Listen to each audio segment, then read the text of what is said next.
Okay, well, welcome everybody to the Family Medicine Grand Rounds for today, June 8th. For those of you who are interested, please note the activity code listed there. And as for CME credit, just please do make sure that you register before midnight tonight. I'm going to go over some instructions here on the next slide for those who might be new. So we can go to the next slide. So for those who have not yet, you'll want to make sure that you text your email address to the toll-free number listed there. Once you've done that, you should be registered within the system, and you can then, each session, you'll text the word attend and then the code for today, which is listed there for you. But if you have any issues with that, please feel free to reach out to me. Next slide. So as we begin, we want to go ahead and remind everybody, if you could please double check and make sure that your microphone is muted. Please try to remain engaged and attentive to the session and the presenter. You are able to, I was informed that during this presentation, questions are welcome throughout. So please feel free to put it in the chat box, or if you raise your hand or unmute, Dr. Feldman has agreed to take questions throughout. And then also towards the end of the session, if you would help us out, I will be putting the link in the chat box, but we'd like to get some feedback on the session. Next slide. So this is the South Texas Regional Family Medicine Grand Rounds.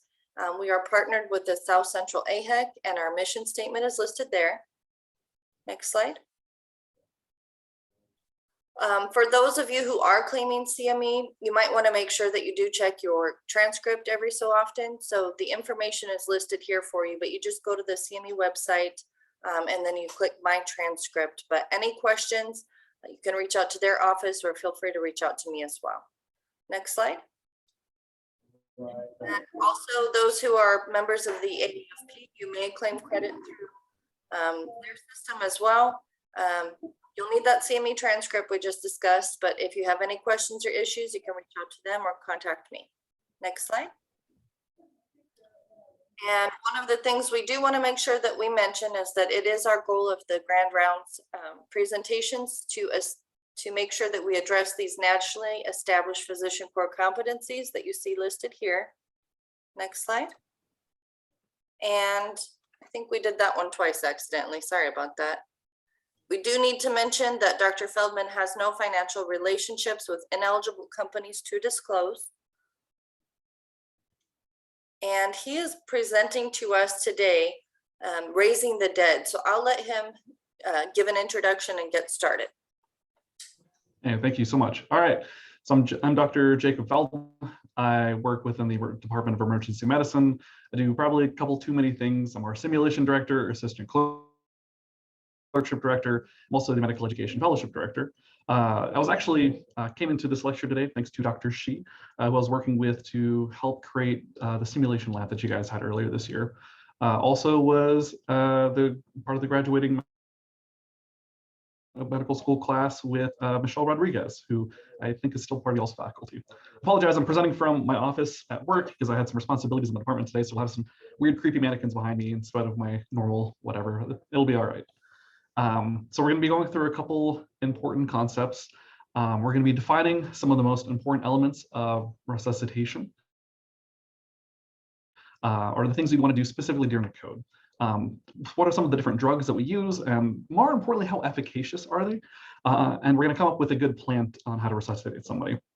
I'll also admit I didn't necessarily follow all of the rules that Ms. Rubio laid out for me, and so we have maybe too many slides to go through, but I'm going to talk quickly, okay? But like she mentioned, at any point, if you guys have a question or a thought, you can either interrupt me, or I also have the chat in a place that I can see it if you want to ask any questions.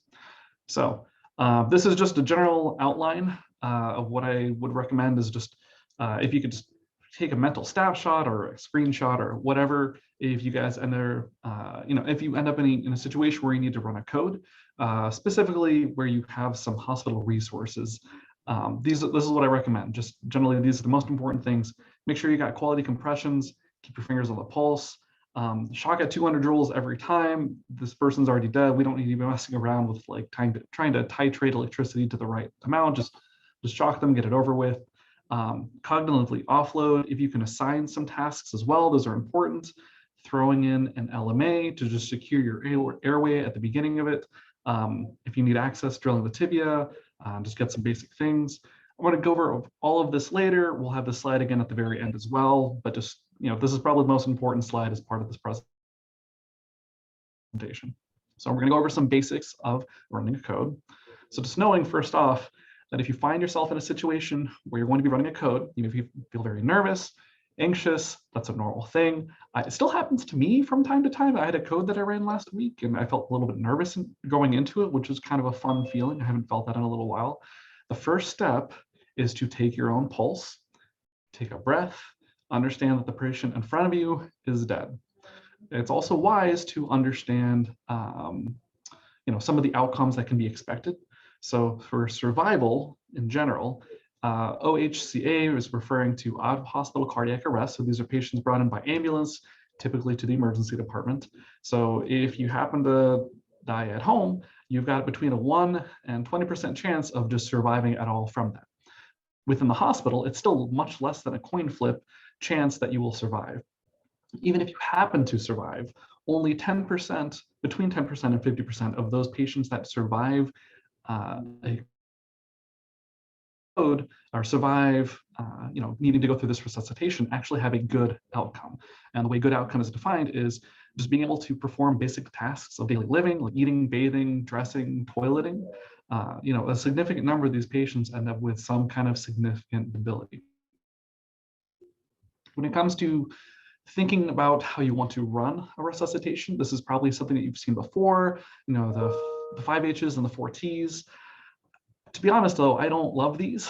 It's, you're in a situation where it's kind of stressful anyway to begin with. And then trying to keep this list memorized, you're trying to look it up on your phone while you're trying to run the code. It's kind of distracting. So honestly, I'd recommend what we'll talk about is just a method of just knowing what are the core important things that you actually need to do, what actually makes a difference in saving somebody's life. And just having a solid approach of just getting them in there, getting some kind of oxygen on there, maybe even starting a fluid bolus. And by just doing those things, you're already knocking a few of these things off the list. I recommend, a lot of you guys maybe think about this as maybe a checklist of things to start with. This is what I would use if I'm running out of other things to think about on my resuscitation. So what are the most common causes of death? So arrhythmia, STEMI, pulmonary embolism, some kind of overdose, or some kind of trauma, hemorrhage and trauma being wrapped up together. These are the 5 most common things that kill patients. And so this is an easier list, and you can count on one hand, right? This is more of an easier list that if you wanted to take an approach of what do I need to think about in terms of what's killing this patient in front of me, I would think about that.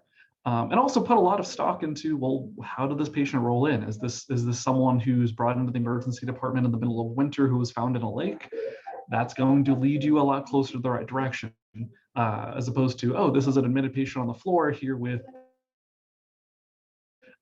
maybe with a sepsis kind of issue. Maybe they've got a diabetic foot ulcer. Maybe the infection's been harder to control.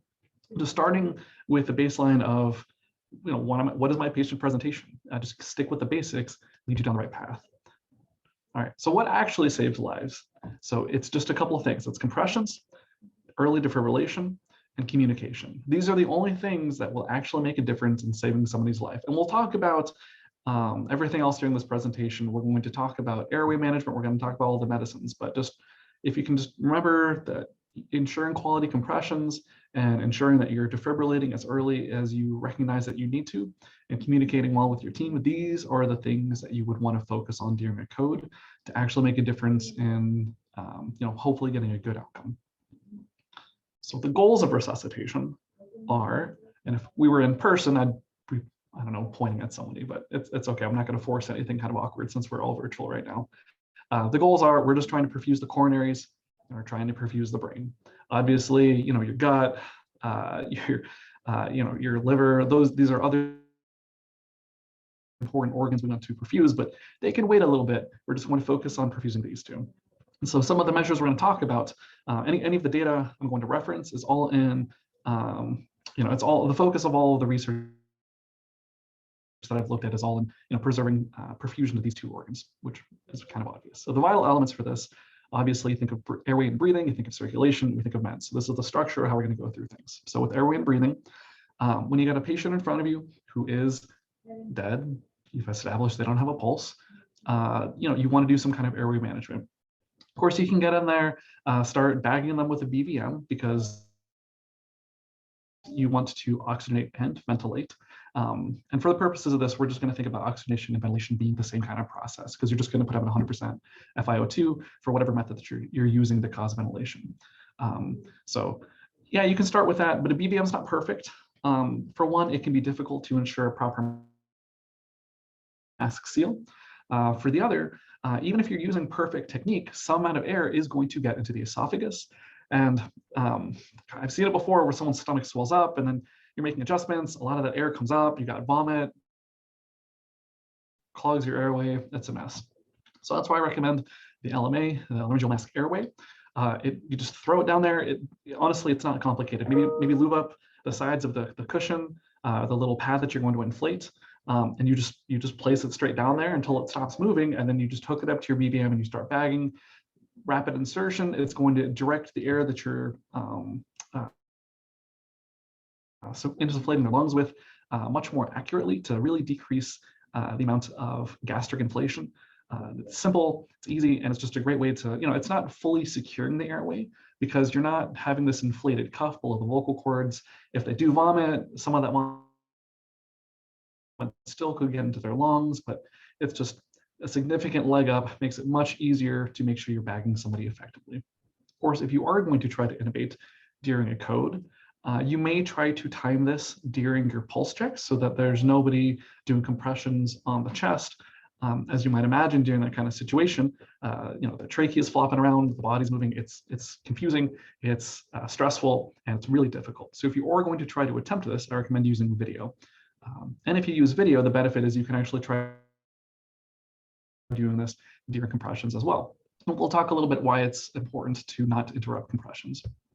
If you find yourself in a situation that you are actually at the head of bed and you're bagging, just time it out yourself. One breath, count to 3, give another breath, count to 3, take it easy and take it slow. I've seen some people get a little anxious or stressed out and they're giving a breath every 1 to 2 seconds, which is an insanely high respiratory rate of 30 to 60. Nobody needs that. You're probably going to cause more harm than good. So just time it out. Remember that an adult-sized BVM is 1 liter of air, and nobody's tidal volume is 1 liter of air. You just half squeeze that bag, give them, a little bit under 500 mils of air, they'll be fine. When it comes to chest compressions themselves, you guys have heard some things, I'm sure. I'm going to show you the literature that good technique has been derived from. So one thing we look at is how deep do you want to press on their chest. Obviously you want to be lining up the palm of your hand between the patient's nipples, kind of above, kind of right above their their xiphoid process. And so you're going to be pressing between 4 and 6 centimeters deep. Obviously in children, this is going to be a little different. And if you're not familiar with metric measurements, maybe 2 to 2.5 inches. So you want to have this good depth, because if you have this optimal depth, then there is this increased chance that patients may survive, which is nice. That's what we're looking for. You also want to go for a good rate. And we're going through this very specifically because even though you, as the physician, as the team lead, should not be doing compressions. I tried running a code while I was doing compressions once. It was incredibly difficult. Do not recommend it. It was a bad idea. I just have to be the first person in the room. But the reason why you need to know this is because good quality compressions are one of the few things that actually makes a difference and helps save patients' lives. So if you are standing there, you notice that they're giving these kind of weak compressions. And I'm sure if some of you guys have gotten to respond to floor codes, I've seen all sorts of differences in quality of technique provided. I've seen some nurses, well-intentioned, maybe just a little stressed out, just doing this where it's just all over their elbows. They're pumping maybe 200 times a minute. That's not helping anything. You're not, the idea is that you're trying to press it down to push blood out and then rise off the chest, even maybe taking your hands slightly off to allow the chest to relax so the heart can refill with blood. And if you're doing that too quickly, then you don't have time to refill for the next compression. One concept that is nice is to just stay on the chest as much as you can. And we'll talk about some of the techniques and some of the technologies that have been created to help make this easier to do. The idea is that you're giving somebody compressions. If you stop for any amount of time, it takes a little while. It takes about 40 to 45 seconds to actually get back up to your best possible perfusion. Best possible perfusion is described as maybe 15 to 25% of your normal cardiac output. And so when you're doing chest compressions, you're doing the best that you can. And we still know that that's still not great, but it's something. It's enough to produce the coronaries, enough to perfuse your brain, ideally. So just knowing that you just really want to minimize any amount of time off the chest. Whenever you come off the chest, whenever you halt your compressions, you lose any kind of perfusion pressure. It takes a while to get back up to that. So just staying on the chest as much as possible. So that's the first rule of what makes a difference in resuscitation, is just stay on the chest as much as you can.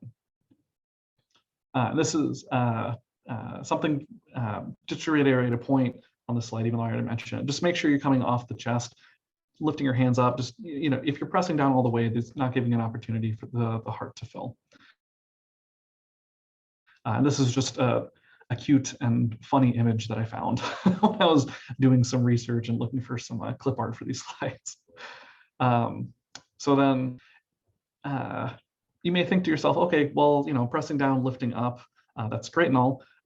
What if I told you that this device was something that has changed the world of how we deliver CPR to patients? The story is somebody was delivering some bystander CPR and threw a plunger on somebody's chest and started not only pushing down, but also lifting up to create some negative pressure intrathoracically. I don't know how true this is. I did come across this a couple of times when I was reading up on this, but it's sound theory though, right? If I can, if I'm trying to fill the heart, maybe that can make a positive difference. So, if we not only push, what if we can pull? So intrathoracic pressure regulation therapy, or IPR, is something that's been looked at. People have actually done this. When they're doing compressions, this is in animal models where they're actually putting sensors in to test blood flow during codes. So doing normal compressions for a little while, and then not only are you doing compressions, but you're lifting up at the same time, decreasing your intrathoracic pressure. So this is something that we do now. You guys are probably familiar with this device. Maybe you are. Certainly, if you've run through the emergency department, I know we use them on, on our trucks, on the ambulances that bring patients in. We have a couple of units down in our emergency department as well. But the Lucas device is something that automatically does all of this together. This is one way you can even cognitively offload giving compressions to a patient. It's a device that compresses down, pushes to the accurate depth. It gives, I think it's at 110. It's a slightly faster than just 100 compressions per minute. And it has this little suction device to actually lift up the chest as well. It's something that's relatively easy to throw on, relatively quick to throw on, and it's got battery packs that you can swap out if the battery happens to die while you're running your code. So this is something that's been developed as, probably the only advancement in running a code in the last, who knows how long that we've been trying to, resuscitate the dead for, right? Another concept is, so that's one way to create better aortic flow, and therefore, you're getting better flow to your coronaries. You're getting better blood flow to the brain. Another way to approach making sure you're getting blood flow to the brain is to think about cerebral perfusion pressure. So cerebral perfusion pressure is equal to your mean arterial pressure minus whatever pressure you might have in your brain. Normally, this is an equation I think about in my patients with brain bleeds, where their intracranial pressure is really high, and then we worry about their MAP being too low, and what different things have been regulated to really increase my cerebral perfusion pressure. This is, during a code, it's a situation where you have the opposite. You don't have any MAP. You have whatever normal intracranial pressure that you normally have, which is obviously going to be higher than your MAP of 0 because you are dead and you have no cardiac output. So, if I was to ask you guys, What's one way that you could easily decrease some of these intracranial pressure? You would likely mention, oh, just put the head of bed at 30 degrees, because this is what we do for our head bleed patients. Why not try it for these patients too? So people have tried this as well, and looking at the data, hey, that can make a difference as well. So if we use our intrathoracic pressure, we place our head of bed at a certain angle, these are ways that we can actually reduce our intracranial pressure. And even something where you're just the pull of pulling up on the chest as well, you're decreasing some of that venous pressure. That's another way to modulate your intracranial pressure to increase your cerebral perfusion. These are fantastic. All right, so what are some other basics of running a code, right? We've talked about basics of airway management, just throw in an LMA or intubate if you feel like you need to. Specifically, you should probably intubate if this is a patient who's got some kind of respiratory arrest that you're thinking about. We've talked about compressions. Electricity would be the next thing. The most important thing with this is just making sure that your pads are placed appropriately. It's a difficult situation to be in when you're running a code, and then you notice that one of your pads is like below the patient's nipple, and the other pad is actually like it's actually by their pelvis, and anytime that you may have been trying to shock them, the electricity is not been going through their heart at all. Your weight-based dosing, if you're going to look this up, is going to be 1 to 2 joules per kilogram. Honestly, I just recommend going with the maximum dose. This is not a patient who's an SVT or AFib with RVR that you're just trying to gently cardiovert to kind of redirect them by causing as minimal harm as possible into a more appropriate rhythm. This is a patient with some kind of terminal arrhythmia, VTAC or VFib or torsades. Really, those are the only 3 that you're ever going to shock in a dead patient. So this is something where you want to just cease whatever terminal arrhythmia as quickly as possible. So I recommend just going big. Just go for 200, go for whatever the max that you can is. One thing that people have mentioned being concerned about is, well, hey, like what if I'm on the chest? I don't want to worry about getting shocked. You can try to time your compressions to where you'll be on the chest, and then you'll check your rhythm, so they'll come off for a second. And then you'll get back on the chest again while you're charging, and then you'll come back off again to actually give the shock itself. Some people have looked at a couple of things. One of those is looking at the harm of actually having your hands on the chest for a patient. If I'm actually delivering active compressions to a patient and that patient gets defibrillated at the same time, is there any harm to me as a rescuer? And one of these studies, they shocked 43 times, and none of them were felt by the rescuer at all. This is with rescuers wearing latex gloves, if that makes a difference. Of course, your staff may not feel so brave that they want to test that. Personally, I'm kind of curious to try it. But if this is something that you feel uncomfortable with, another way to approach it is just every time you're approaching a pulse check, you could just start charging your defibrillator at that time. Just start, charge it up, get it ready to shock, do a pulse check, do a rhythm check. If the rhythm looks bad, bang, you just shock them. This way you're really maximizing the amount of time that you're spending on the chest. You're minimizing the amount, the number of interruptions for other things. Another important concept is getting access. You're going to want to give medications to these patients. My recommendation is if you probably have some excellent nurses that can throw in a line. You may have some experienced nurses that can feel and find something you thought would be impossible to access, and they can get it easily. But if they're having any amount of difficulty, just break out the IO. There is a practice of placing central lines, femoral venous central lines during codes. We call them crash lines. I don't love this practice for a few reasons. One of them is these are always dirty lines. And so, if you are able to get your patient back, then essentially you need to pull this line.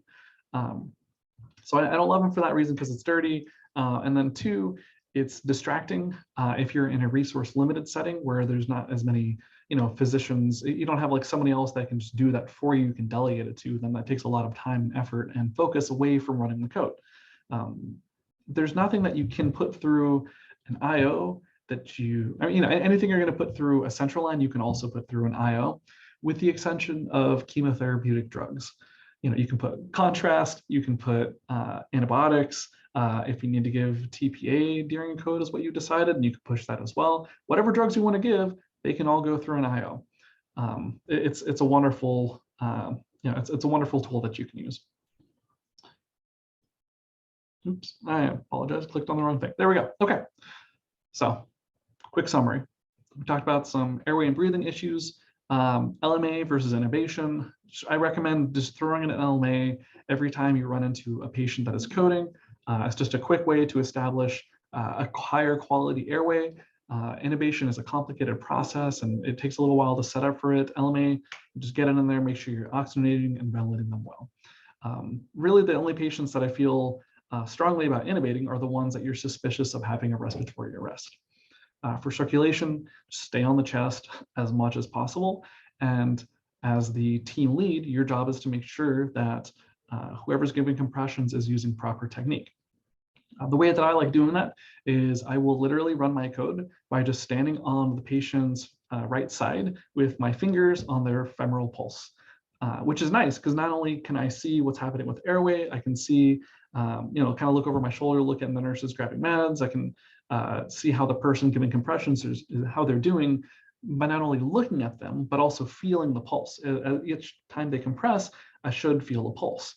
It's doubly beneficial because then whenever it comes time to do a pulse check, I don't have to hunt around. I don't have to look for the right place to put my fingers. I'm already in the right spot. So, they'll come off the chest. We'll look at I'll just look up at the monitor and then I'll have a rhythm in, 5 seconds, 10 seconds, and they can get right back on the chest, really minimizing the time off the chest as much as possible. All right, we've gone through a lot. Does anybody have any questions or thoughts so far? And if not, I'm just going to, if you have any, just interrupt, either by unmuting yourself or throwing a question in the chat. But otherwise, I'm just going to keep going. All right, so medications. There's a lot of different medications that can be used during codes, epinephrine, magnesium, sodium bicarb, calcium, and dextrose and TPA. We're going to talk about a lot of these. So for a patient that has, an arrhythmia that looks concerning. Oh, you know what? Actually, I apologize. I think this little slide got misplaced. I apologize. There we go. Okay, we'll talk about epinephrine. When you think about running codes, you think about pushing epinephrine, right? And you may have thought it was curious how on one of the previous slides, I mentioned that the most important things we do are electricity and compressions and communication, and I didn't mention epinephrine, but we do that every time, right? So one thing that we want to think about is, do the medications, do the things we do actually help patients, right? Maybe it makes sense that you're giving a high dose of this as maybe a way to chemically encourage the heart to restart itself. So there was a wonderful large study done in greater than 400,000 patients looking at patients with out-of-hospital cardiac arrests and giving them epinephrine. And so they did a propensity matching. They looked at patients that received epinephrine and patients that received no epinephrine. And they looked at a couple of different criteria. So one of the criteria is, so just getting ROSC in the patients with epinephrine, 18%, looks a lot better than the patients that got no epinephrine, right? That's almost a 10% difference. That's a significant difference, a very important difference between the two groups. But when you start to look at survival, right? So the patients that got epinephrine, of the 18% that survived, only 5.1% of those patients actually survived 1 month versus the 7% of the patients that got no epinephrine. And then if you want to look at not only just survival, but a CVC of 1 or 2, this refers to the same good quality of life that I defined at the beginning of the presentation, able to handle some of your activities of daily living. So the patients that received epinephrine actually had a lower chance of being able to handle their activities of daily living. So not only did less of them survive, the ones who did had a worse chance of being able to have what you might call a return to their normal. So that's a pretty important difference.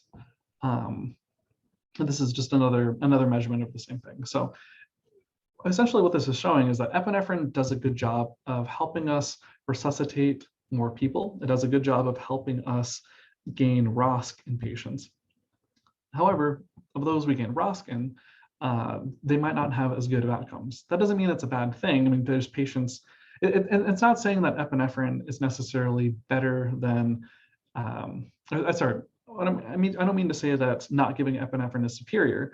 You know, of those 7% that survived, maybe had slightly better lifestyle outcomes, you know, there's still a lot less of those patients. You know, one thing that's important to consider is that while these patients might not have, you know, they may need some help with their daily activities at this point. It's not for us to decide during the code, oh, this is a person who's going to have incredibly bad outcome, therefore I'm just going to call the code, or I'm not going to try, or we're not going to give epinephrine. You know, there were still a lot more people that were able to get ROSC. So it's something that's important to consider is that, you know, the patients that we're giving epinephrine to, we're able to help more of them survive, but the ones that do might not necessarily have the best outcomes. So it's kind of a theme that we're going to see with a lot of these medicines. And if what I just went over was confusing, just let me, I don't know, stop me, let me go through it again. One concept actually people are trying to work on now is saying, all right, maybe there's a maximum dose of epinephrine that we should be giving. Maybe the 1 milligram doses that we're giving are very high. And so some people are taking an approach of just giving 3 or 4 milligrams. So you're only pushing it 3 or 4 times total during code. Some people are starting with a 1 milligram bolus and then actually putting a milligram into a liter of normal saline or some kind of fluid, some kind of crystalloid, and then running that in through the code at a certain rate, so that with the patient's getting 250 milligrams every 5 minutes as a different way to run it. So now not only do we have different adjuncts for actually doing compressions, we're actually looking at, is there maybe a better way that we can give epinephrine?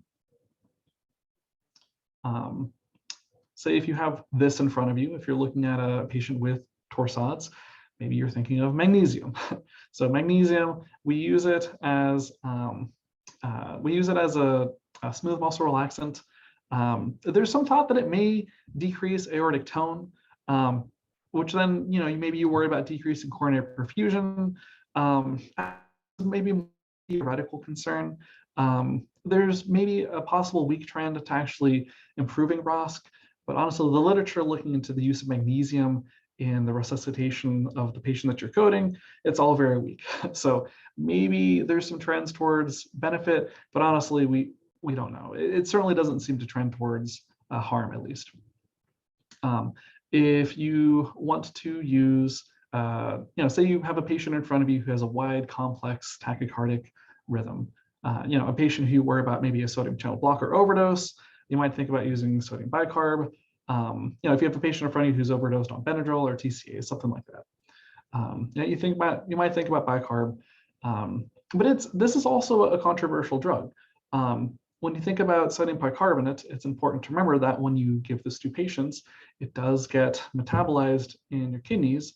You know, carbonic anhydrase, it gets converted into CO2. And so there's this concern that, you know, if you push this on a patient who's already got a metabolic acidosis because they are literally dead, all of these patients have metabolic acidoses and high lactics. If you give bicarb, there's concern that, you know, maybe temporarily you can get, maybe you can potentially get ROSC, is the hope, because you're fixing whatever severe acidosis that they have. But then they may end up getting this this respiratory acidosis in addition to the metabolic acidosis. And the respiratory acidosis is not only from them being dead and not ventilating, but also because you've given them bicarb, which is converted into CO2. There is some literature looking into this, and really it doesn't actually show any improved ROSC for patients that you've given bicarb, no increased survival to discharge. So it's, you know, it's something that some doctors will use this, and there's others that have just sworn this off entirely. You know, certainly I'd say for the patient that's severely hyperkalemic, maybe in addition to giving calcium, you can also try giving some sodium bicarb just to help with some shifting of potassium. But it's a challenging thing to use. So this is something that, you know, certainly worth thinking about whether it's worth it or not. And then moving on to calcium. So if you have a patient who is died in front of you, you might think about giving calcium as well, right? Because giving calcium, well, it's an inotropic agent, right? So maybe you can actually, maybe this can work as a way to kind of adjunct epinephrine. People have looked into this now as well. So we know that calcium is very important for stabilizing the cardiac membrane for a hyperkalemic patient. You have a patient with this horrible sine wave looking pattern, and you're thinking, all right, I'm thinking hyperkalemia, or a patient who's got a fistula that's dead. Probably just give them give them some calcium because they might have hyperkalemia as a contributor to why they've died. But there's actually a pretty recent study looking into patients out of hospital cardiac arrests, just giving calcium to all of these patients and just seeing what happened. And we found that there was actually a slight trend towards decreasing ROSC. The study was actually called off early. And so it's interesting to find. So maybe for some of these drugs, just using them blindly is actually worse than good. You think, okay, well, maybe I'll just give epi, and I've got like a couple other drugs. Sure, we'll just give bicarb and calcium to whoever. But at least for calcium, we have data that shows that it may actually trend towards harmful. Decreasing the patients who get ROSC and then decreasing the outcomes in those who do get ROSC, which is confusing. And we're not really sure why that is, at least with the limited data that we have so far. It's just based off of one study, but it was a well-designed and well-powered study, at least until it was shut down. Of course, dextrose. This is a good drug. This is one of the few ones where you're probably not going to cause any harm, right? Because hypoglycemia kills, hyperglycemia, sure, like maybe if they're lucky, they'll go into DK, right? So yeah, give all as much of this as you want. And then, maybe you might think about tenecteplase or some other kind of, some other kind of a thrombolytic. If there's a significant portion of people who die due to STEMIs or pulmonary embolisms, you might think about using this, right? There was a study looking into this as well, looked at 1,050 patients, also again for out-of-hospital cardiac arrests. 500 of them got lytics, 500 of them got placebo, and then it was ended just for futility. After 30 days, there was no change in 30-day survival. There's no increase in ROSC. But there was a significant increase in intracranial hemorrhage in those who received tenecteplase. So if you do find yourself in a situation that you're thinking about using this drug, also be aware that you do not only are you going to need to give this drug and then circulate it around the body, so you're going to need to continue compressions for about 45 minutes again, after you've given it, which is a long time to run a code. Typically when you're trying to run a code for a patient, if you think about the amount of time until you start developing hypoxic injury in your brain, it's literally measured, it's less than 10 minutes, right? It's like 48 minutes. So that's a long time to run a code. So it's certainly something to wonder if you're running a code for that long, maybe I'll get the heart back, but what kind of neurologic outcome are we looking at? It's hard to say. You're not, even with perfect compressions, your best possible perfusion, it's still 15 to 25% of your normal cardiac output. So challenging things to consider. It's not fun, it's not fun being the person that you're running a code on. Vasopressin and methylprednisolone is a recent combination that people have been looking at as, hey, maybe this is something else that we can do. Something to increase a little bit of my my tone peripherally. Maybe I can get some extra blood shunted back to the heart this way. Solumedrol, just giving a steroid, why not? This was something that also was shown to lead to increased ROSC, but no improvement to neurologic recovery. And so I would actually argue this is a worse thing, something where you're getting more patients with ROSC, more patients that survive, but patients that have a worse neurologic recovery. These are patients that may be brain dead, and maybe their heart's still working, but maybe they've received significant ischemic injury to much of their brain, maybe sparing their respiratory center or their brainstem so they can handle some of their normal functions. But it's, one thing to think about is just the increased cost to families at the end. Someone's going to need to pay for the care of this patient after that. So the vasopressin for solumedrol, cool idea somebody came up with recently. probably not great either. So what we're left with is throw in an LMA quickly, stay on the chest. And as far as medications, it's not looking too great for any of these, even for epinephrine. It's something that it does make a big difference in terms of getting more patients to ROSC, but it doesn't necessarily help lead to better outcomes. And that's one thing that we're trying to work on now within the field of emergency medicine. It's not only just getting people back, but just trying to see, it's like, can we make a big difference in the quality of life if we are successful in a resuscitation. Things that you may want to use during your code to see how you're doing, collect data, is you can, of course, use some ultrasound. You can prop a probe on the chest. I've never tried saying plop a probe before, but apparently it's a little more difficult to articulate than anticipated. You can take a look at the heart, see how it's doing. Useful for so many different things. One of the approaches might be doing an EFAST, a normal fast exam, where you're looking at the right, left, upper quadrants, subxiphoid area, around the bladder, and then it's the EFAST because you also take a look at the lungs, look for pneumothorax, looking for something where you're, maybe you've got an effusion, maybe your heart's floating around. That can be a clue as to what caused them to die. Something where you have hypokinesis of part of the heart. Typically when the heart is contracting down, if you see that there is not concentric wall motion, if part of the heart is not contracting under a certain view, that can give you an idea of, oh, well, we're working on getting an EKG, but part of this heart isn't working, then maybe part of this heart has gone ischemic, or maybe some of that muscle is dead. Maybe this person died from a heart attack. There's a lot of very useful information that ultrasound can give you. You can take a look at the lungs. You can look for lung sliding. You can pop it into M mode, where you're trying to look at a single slice of this arrow right here. This line right here. M mode takes this little piece right here and shows you just it over a period of time. And either looking for lung sliding and seeing the absence of, or just seeing the presence of no motion, no movement artifact, can clue you into the presence of a pneumothorax as something that can be a cause of death. There's a lot of different uses for ultrasound. It's very useful during a code. Just make sure, one, if you are going to use it, that you don't use it, you need to use it wisely. You don't want to use it in the exclusion of doing chest compressions. You want to still stay on the chest as much as possible. And then also be aware that maybe you'd think that, okay, well, if the patient died from a pulmonary embolus, well, that should cause some pulmonary hypertension-ish, maybe some backflow to the right ventricle. Maybe I should see a dilated right ventricle. Be aware that there's actually a lot of patients that when they are dead or coded, they will actually just have a dilated right ventricle. So it's not always, you can't always look for that as a reliable sign of the presence of pulmonary embolism as something that's killed the patient.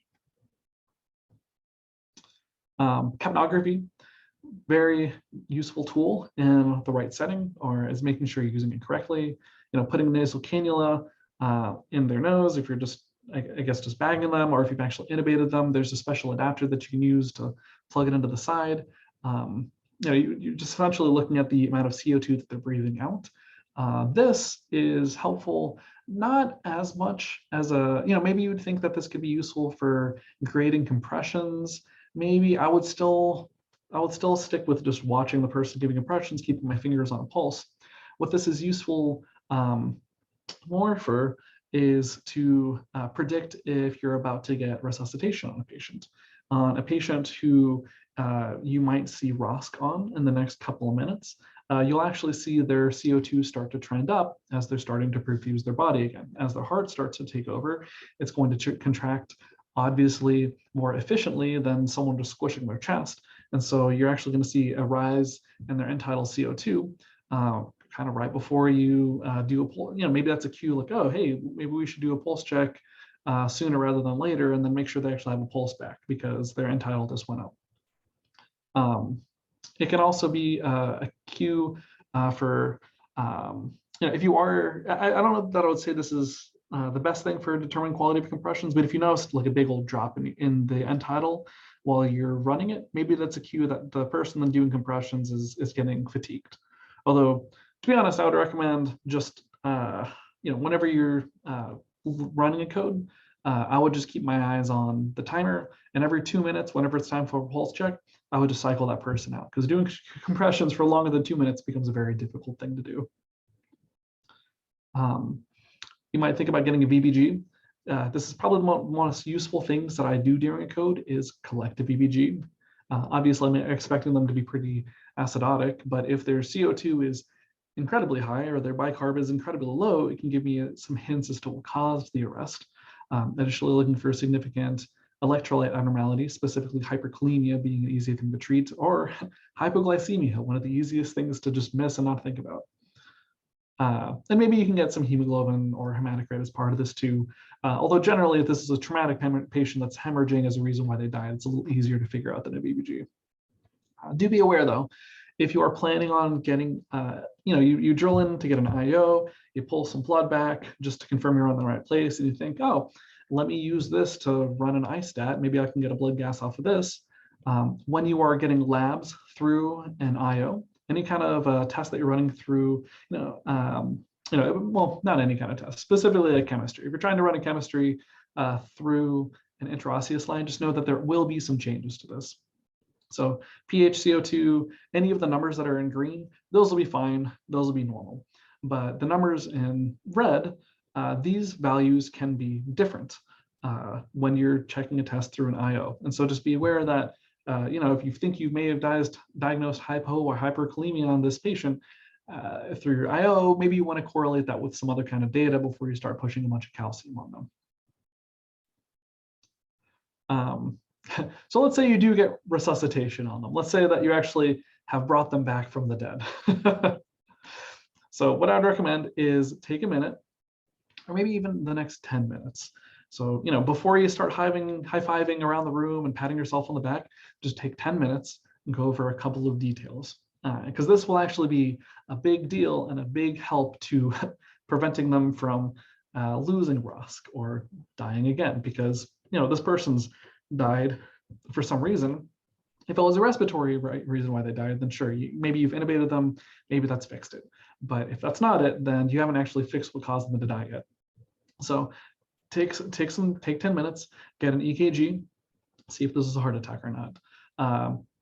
Hyperoxia is also harmful. We have data in STEMI patients and stroke patients that giving them supplemental oxygen when they don't need it actually causes more harm, because it causes more free radicals. You'll get some more reperfusion injury in these patients. So that's not great. So maybe titrate down your FiO2 if you can do that wisely. Maybe under the guidance of getting an ABG on them, or just checking their SpO2. Making sure that their tidal volume is set appropriately, because certainly we don't want to cause any barotrauma. Making sure that if you have intubated them, that your your ET tube is still in the right place, and that your cuff is actually inflated, because this is a tube that's been placed during one of the more chaotic or emergent conditions. Alternatively, if you didn't intubate them, you just used an LMA, because you remember the talk that I gave on how it can be used to help save someone's life, keep things simple. Well, now's the perfect time to intubate them. You don't, maybe giving them paralytics, I think you can still think about giving them some medicines. Certainly if you have a patient that you're intubating during a code, you don't need to give them any medicines because they are dead. If you've got ROSC on them, now's a good time to make sure you've got things set up properly. Go about this process in the safest way that you know how. Elevate the head to bed to 30 degrees and just communicate with the team. Just take a minute, make sure everybody's on the same page. It's also a great opportunity to check in with anybody. Running codes are stressful, not only for you, but for the rest of the team as well. It's a good opportunity to just check in with the team before everybody spreads off, to make sure, one, everybody's on the same page with the next steps of the plan, and two, make sure everybody's actually doing okay as well. One thing you guys may have heard of as a thing is cooling. So in some of these patients that we'll get ROSC on, what we have done, and I'm sure a lot of places still do this, is they'll actively cool the patient. The idea is maybe we can cool them down to an internal temperature of 33 degrees. Maybe we can decrease some of that reperfusion injury. Maybe we can help them stay cool for a little while longer, for their brain to recover. It's very, very resource intensive to do this. You need a lot of benzos. You need a very special device to actually cycle their blood out and cool it and put it back in. You need to have them on some constant paralytics, and then some very strong sedatives. It's very challenging to do. There's been some studies now looking into, do we even need to do this? Looking at normothermia, so anything between 36 and less than 38. So just keeping them normal temperature and not letting them fever, comparing that to normothermia, and it's not inferior. There's really not a difference between the two conditions. I would say normothermia is superior just because of just because you don't need all of these extra resources and costs. But it looks like it's more important just to prevent your patients from having a fever after you've gotten a ROSC. That's what's more important than actually cooling them. Okay, so we've gone over a lot of different concepts, just maybe more specific concepts. And so one thing I'm just gonna, point out is just when you're actually running a code, kind of the anatomy or what the room setup, what I recommend. So, this is the typical setup of just having the physician at the foot of the bed and then somebody doing procedures at the head of the bed. You'll have a couple of people on compressions you can swap out. And anytime you guys have seen a code here at UH, everybody and their mom shows up. So you know that you will have people to do compressions. Just part of your job as running the code is making sure you're lining them up and cycling them out, making sure that they know every 2 minutes, every time we do a pulse check, you guys swap out. Now you'll have your nurse getting access, and then a different nurse getting meds. I'll have a recorder and a timekeeper. Just be aware of these general roles. Check in on them. And maybe even to the person giving medicines, say, hey, every other pulse check, just go ahead and give a milligram of epi. Every 4 minutes, just give some epi. You can cognitively offload by just assigning a task. You don't have to think about it every 4 minutes now. Now you can focus more on trying to find the reversible cause of death for that patient.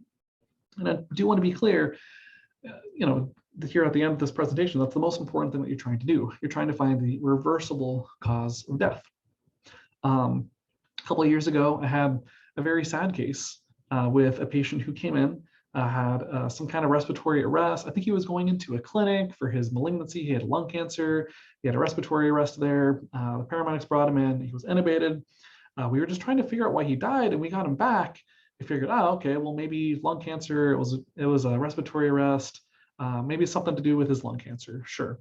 And then we noticed that he was actually bleeding into his ET tube. So we switched it out, we put a new ET tube in there, and that one also clotted off with blood. So then we were placed into a very challenging position. We had this patient in front of us who we can get ROSC on, but I can't keep him stable because he has some kind of bleeding mass somewhere beneath his vocal cords, and maybe around his carina or something. I can't really control the bleeding on that. And so this is something where this was something where it's not a reversible cause. This was not a patient that I was able to save because he was dying from a respiratory arrest, and I had no way to stop the bleeding on that tumor. I couldn't get him to an operating room because the tube just kept clotting off, and he just kept dying. So just know what you're looking for is you're just looking for something that you can fix, because oftentimes you'll find yourself in code situations with something that you are unable to fix. So references, a lot of different things and resources that I looked at to make this. So yeah, here's the code recipe again. Just make sure you're providing quality chest compressions. Keep your finger on the pulse. No need to mess around. Just shock them at 200 joules every single time. Just keep it simple. Cognitively offload. Maybe assign some tasks to the people helping you run the code, because the less you have to think about in terms of the specific management of, the easier it will be. Throwing in an LMA is a very easy way to manage the airway in a pretty solid way. You only need to upgrade that to intubation if you're pretty sure that they died from a respiratory arrest. Drilling the tibia, getting an IO in there, and specifically, I recommend the tibia. The femur actually does have a slightly higher, actually a pretty good, much higher flow rate than the tibia does, but it can be harder. It's a harder site to find on some people. If you feel confident, you can go for it, but the tibia is much easier to identify on pretty much anybody. And just getting a VBG and lights and a POC glucose just as soon as you have any kind of access. Getting those cooking immediately at the beginning of a code can really make a big difference. But just remember, you're trying to treat some kind of reversible cause. Not all codes, like we talked about at the beginning, most codes do not end with a patient having a positive outcome. Okay, if you guys have any questions, we are at the end of the presentation. So just, let me know if you have any thoughts.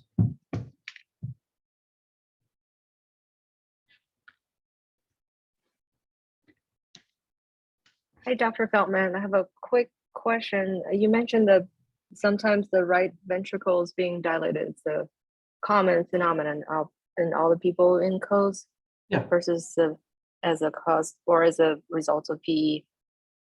Is that pretty universal? Yeah, finding?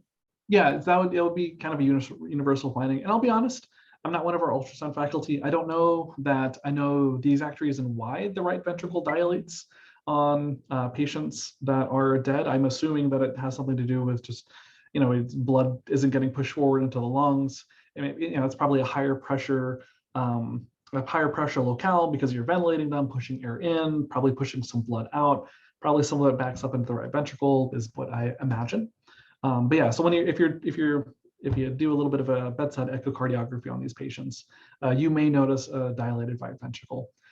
So maybe you don't want to just assume that this is a pulmonary embolism. No, it's like, oh, that's my mom with cancer and she has a history of DVTs, and oh wow, her right leg is really swollen. Doing a thorough physical exam on these patients is still really helpful for figuring out what may have caused them to die in the first place. Maybe then you'll think about giving them something, but you don't want to just fall into the trap of saying, oh, dilated right ventricle, give them tenecteplase, because then you're tied to the bed for the next 45 minutes, which is, especially for me as an ER doctor, I've got the rest of the ER to run. That's a long time. But thank you for asking. That was a good question. Dr. Feldman, Sure. what's the longest code that you've ran?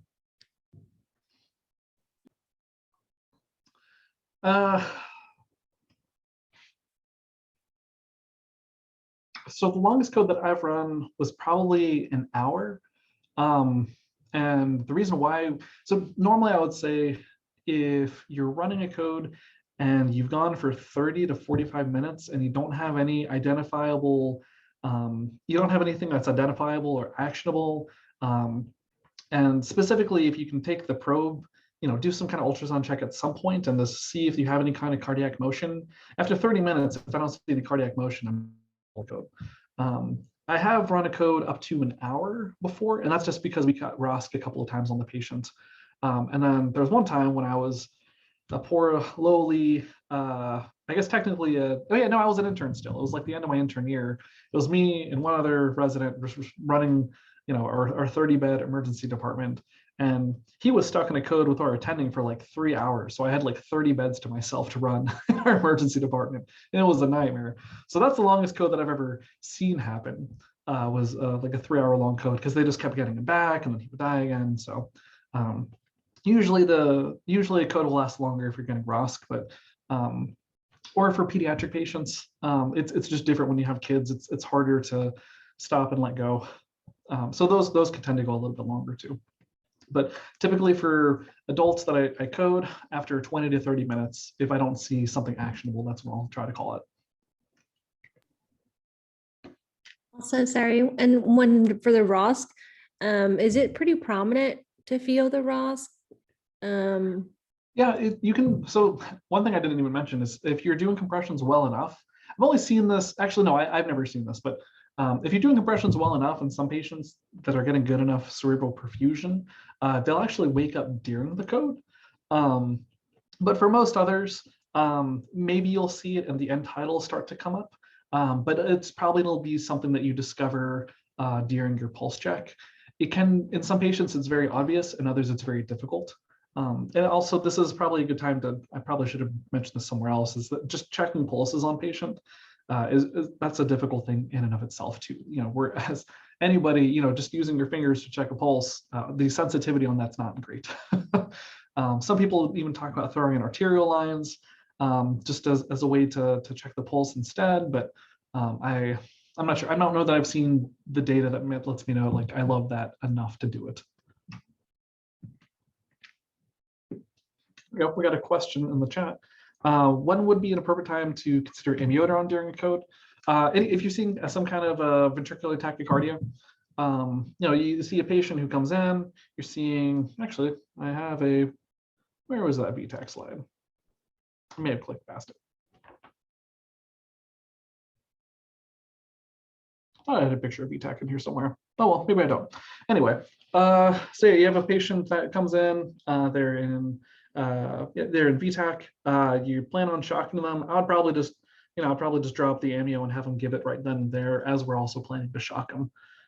Because typically, you're going to shock and then you're going to get back on the chest, and then you might not know if you fixed it or not until 2 minutes later when the next pulse check is. So then I'll just load them with amiodarone during the code. Although I will mention Zoll is rolling out some new monitors at the hospital. I don't know if it's going to all of UH or if it's just like certain areas, but apparently it has the ability to look at your compressions and mathematically calculate those out so you only see the underlying rhythm, which is kind of a cool idea. But we'll see how it works down the ER.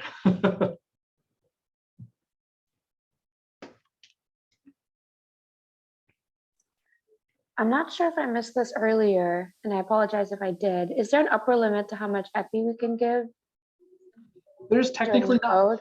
So yeah, there's not like a maximum dose of epi that I know of. I'm typically so that's one thing that we're starting to look at is like, is there a maximum dose of epinephrine?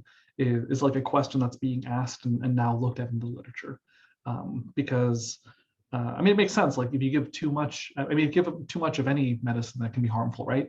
Some people actually, a few years ago, there were some thought about like if you have patients with really resistant ventricular tachycardia, maybe you should even try giving them some beta blockers during the code, because the idea is maybe you've done this code so long, maybe the epinephrine you're giving, maybe that's what's actually causing the ventricular tachydysrhythmias at that point. So maybe some beta blockers to like neutralize some of the effects of the epinephrine might be a good thing. There's not like you can't say like, oh, 10 milligrams or 8 milligrams is too much.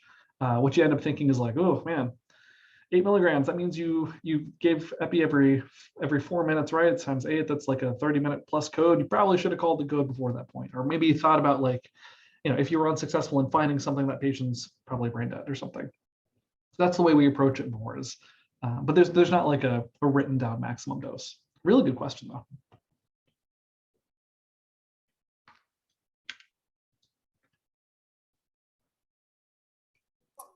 Do we have any other questions or comments?